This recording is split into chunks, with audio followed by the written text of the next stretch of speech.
هاعمل معاكم النهارده أطعم وألذ طبق كشك ممكن تدوقوه، الكشك المصري أو كشك ألمظ اللي بيتعمل بشوية شوربة وحليب. الكشك الحلو يعني شوربة حلوة، شوربة بط بقى، شوربة فراخ بلدي اللي موجود عندكم.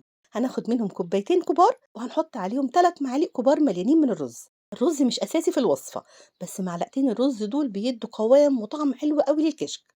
أول ما الشوربة تغلي نهدي عليها بقى النار ونسيب الرز يستوي ويفتح كله كده براحته. وفي الوقت ده هنجيب طاسة ونحط فيها معلقتين كبار مليانين كده من السمنة البلدي.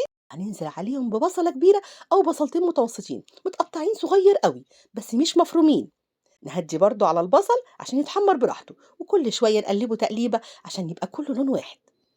ونبص بقى على الرز، ولما نلاقيه استوى وبقى دايب على الآخر بالشكل ده نجيب بقى كوبايتين كبار من الحليب نحط منهم تقريبا كوباية وربع، ونسيب الباقي هنستعملهم دلوقتي. نسيب بقى الشوربة بالحليب تغلي وناخد بقية الحليب ده ونحط عليه معلقتين أو 3 كبار من الزبادي وثلاث معالق كبار مليانين من الدقيق. نقلبهم كويس قوي مع بعض عشان نتأكد إن مفيهمش أي تكتلات. الزبادي بيدي للكشك طعم مزازة كده بسيط، يعني ممكن تستغنوا عنه خالص لو مش حابين طعم المزازة دي، أو تزودوا منه أكتر كمان ده براحتكم. الشوربة هنلاقيها غليت خلاص، نظبط بقى طعمها لو محتاجة شوية ملح أو شوية فلفل، ممكن نضيف عليها كمان رشة بسيطة قوي من الشطة. ناخد خليط الحليب بالدقيق ونضيفه شوية بشوية واحنا بنقلب، وأول ما يغلي نطفي عليه على طول.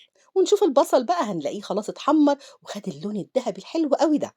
ناخد بقى نص كمية البصل دي نحطها على مصفى عشان يتصفى ويبقى مقرمش، وناخد بقية البصل بالسمنة زي ما هو كده وننزل بيه على الكشك على طول.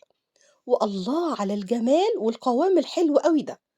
حطوه بقى في طبق التقديم وزينوا الوش بالبصل المقرمش ودوقوا أحلى طعم للكشك. بألف هنا على قلوبكم مقدما.